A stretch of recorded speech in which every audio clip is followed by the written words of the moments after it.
Breaking the cast with oil is definitely like a trendy thing. It's like, oh, I got to use an oil or a serum to break the cast. I find that to be kind of funny, seeing as we produce so much of our own oil right here. Yeah. Constantly producing oils on our hands. The shampoo that you use has oil in it, the conditioner that you use has oil in it, and the products that you use have oil in it. Yeah. Okay, so you want to break the cast now. You don't need oil to do that. You can sit there and you can hit it with your hand enough times. Yeah, you might have to do it a few more times, but that's going to break that cast. You don't need the oil to do it. But if you insist on using something to break up and kind of hold on to your ends a little bit, their Sweet Spirit leave-in conditioner is super light, and it's formulated to be rinsed out of your hair a lot easier than an oil. So you can just blast a little of that into your hand and you can break it up with that instead of the oil.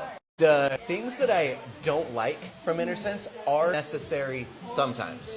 I just don't like to resort to those things. So their heaviest products, as far as shampoo conditioner goes, is the hydration line. If you bought that and you're like, oh shit, like I didn't want something that heavy, and you're brand new to your curly hair and you've got a bunch of damage from either heat damage or chemical damage, it's actually not the worst thing that you could have done, because it is going to cover a lot of those things up for you at the moment. But the key words there are cover up, because it's heavier in the oils and in the butters and stuff like that within that hydration shampoo and conditioner set. Get on the InnerSense styling products as well, so that way you're at least going to stop putting in the real shitty chemicals and stuff like that we don't want in there anyways. But once you hit the bottom of that hydration line bottle, that's fine. Switch it out to something else. My favorite shampoo from InnerSense is their lightest one. It's the most cleansing, not a clarifying shampoo, but it's the pure shampoo. And my favorite conditioner from them is not the matching one,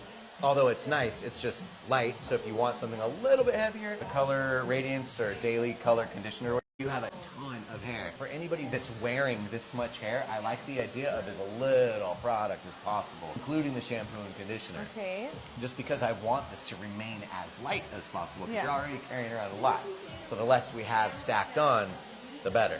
As long as you got it looking the way that you want it and it's healthy. Yeah.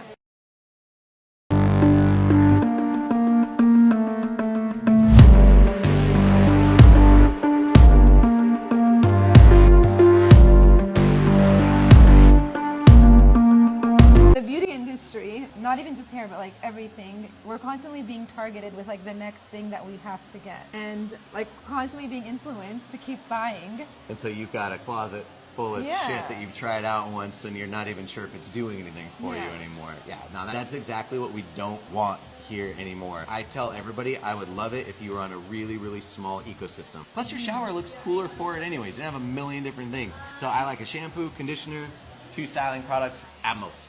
If you're the person who gets it down and you like fucking around with your hair a lot, that's fine. You know what you're doing, that's great.